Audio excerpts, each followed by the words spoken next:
There are some general approaches to corporate metrics, and we're going to look at three right now. The first is a balanced scorecard, the second is triple bottom line, and the third is integrated reporting. So we'll dive a little deeper into those three.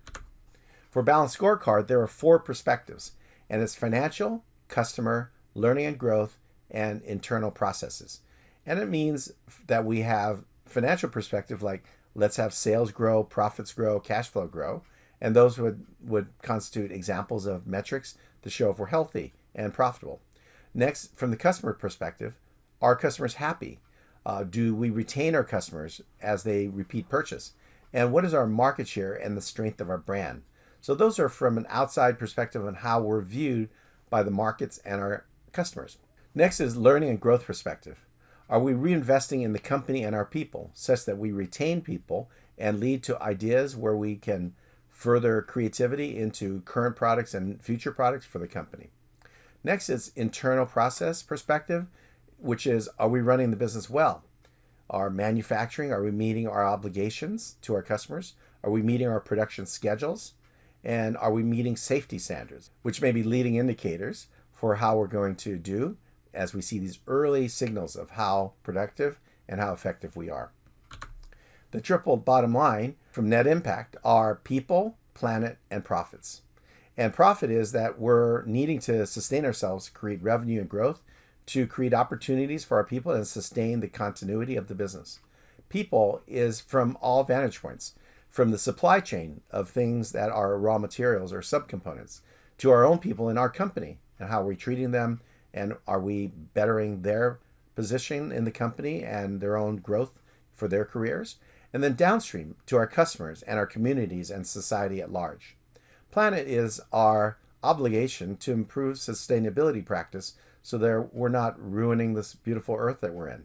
So sustainability is explicitly one of the three Ps, where in the past it may have been pushed into the background. Finally, the more complicated, or most complicated of the three, is integrated reporting. And here the basic idea is we have 6 capitals that we can use to run the company that create opportunities and outcomes for the company. And then it would generate an endpoint for the 6 capitals. And this in the middle looks a lot like traditional business, but now we're looking at it from multiple standpoints. So in the core, we have the business model, inputs, labor, business activities, outputs, and outcomes, right? That's pretty much straight down the middle. And then on the outside, we have other relevant things that we are managing and objectives that we have, such as, are we managing the risks and opportunities in the business in addition to the base case? Are we looking at what might occur? Next is governance. How are we running the company? How are major decisions made? Then one of the decisions is resource allocation. And how do we define our strategy and the resource allocation to get us there? And on the bottom, we see performance and outlook. These are the core roles of management to guide the company, not only for short term, but for the long run. These are the internal perspectives within the context of a larger environment.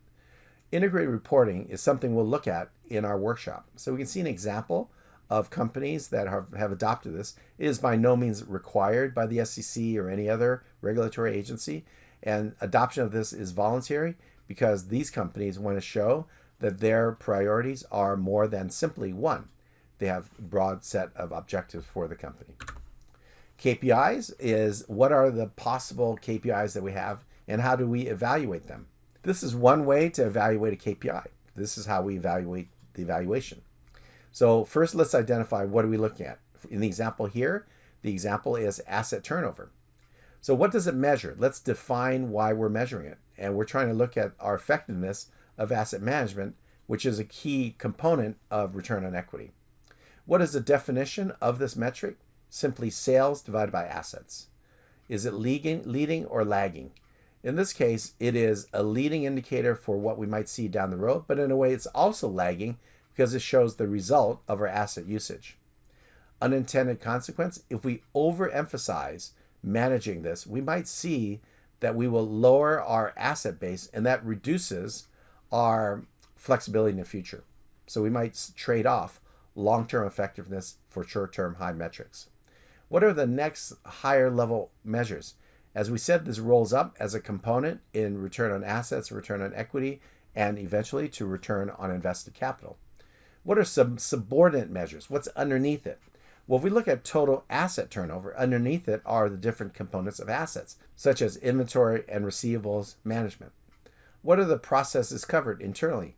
Supply chain management to look at how well we're managing our raw material and production process. Also, revenue process. Are we able to generate revenues from our creation of product from our processes? And then who's responsible for measuring this? The controller. These are straightforward financial measures that can come whenever we issue financial statements. And what are some compensating measures? Well, customer service level. Would we trade off to have more inventory that we may need, theoretically, in order to be highly responsive to order volumes? And other measures might be profitability, because there are trade-offs there as well, and revenue growth. Here are some examples of corporate quarterly dashboards. And I'm not going to go through all these. You can read them as I'm speaking. But each of them measures a different item of the business. And when you combine them, measure, in this case, more of a financial orientation for this dashboard.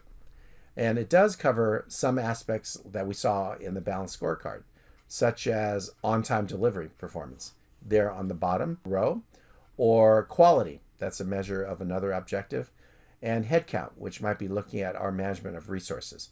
So although most of these metrics are financial oriented, such as revenue, orders, operating expense management, cash, and revenues, and R&D, they are also some that deal with a balanced scorecard. So the idea of a KPI is, let's use the right KPI or the right tool for the right job. So what do we need? We want something timely. Certain managers cannot wait for information. Sales managers may want weekly information. Production managers may want to know on the spot, at the hour, or daily. And IT may want real time, because if the systems go down or they have a lot of latency, somebody in the IT organization wants to jump on it. They don't want to wait even a day to react to something that would affect the productivity of the entire company. Next, the scope. We need some specifics, such as what is your job, and therefore what metrics are most useful in measuring what leads to success in your job or department. We also want to make sure that it can't be too generic. We have to know your business. For example, if we were in retail, we would measure same-store sales. That's something very important for a retail chain, to know that as they grow the number of outlets, each one is growing in turn. To perhaps use a crass example, there's a phrase called, there's a sucker born every minute, which means if you open a store, let's say it's a new restaurant, if you open a restaurant, you get people to try. Well, that's kind of a natural thing to induce trial. You give a promotion or ad to get people in. But what if they never come back? So you're going to have to hope that there's a sucker born in every minute, because anyone who tries your food won't come back. So same-store sales is a measure, pretty clearly, of customer satisfaction, customer retention, and that leads to success. Next is airline load factor. You could fly from San Francisco to New York, but if it's an empty airplane, that's a horrifically bad profitability scenario.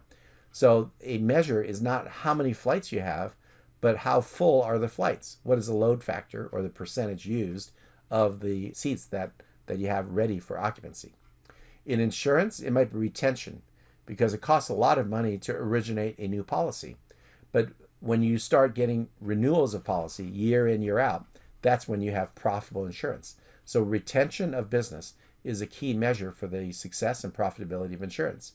And if you're a ski resort, you need snow. So it's a good metric to have a measure of snow and projected snow, so you can see how the business is going to be and plan your staffing accordingly. Here's some drill down into a couple of them. One is a sales manager. I'd want to know my revenues. That's the measure, a final measure. I want to know my bookings. How many orders have I received? Because that is going to turn into revenue. Next is our collection. How are we doing in terms of collection? Because we could sell to someone, but if they don't pay, the company's actually hurt. Now on the right side, we see a web page that would constitute a collection of dashboards for a sales manager. Now, if you were a production manager, that's an important job too, but these are not the metrics you need to run your business. So notice that these are customized to a specific role with a set of responsibilities and objectives for a manager, in this case, sales. If you're a new product, you see this set of metrics, which are revenue from new product, the warranty rates, returns, let's say, and inventories, and also the status of our new products in way of this item on the top right, which shows that we have certain projects, coyote, fox, rabbit, and tortoise, and how we're doing with it. So you're managing the overall process with these high-level summaries of where each project lies. If you're the ski resort manager, you want to look at the ticket prices of the lift tickets, the sales, season passes, snowfall, things of that sort, are important bits of knowledge for the manager to measure how they've done and also to forecast a bit into the future. So summarizing Chapter 8, we looked at the objectives of KPIs, went them timely, visual, with insights that allow us to have comprehensive view. KPI, what gets measured gets done. Metrics, we have 3 choices of the balanced scorecard, the triple bottom line, and the integrated reporting.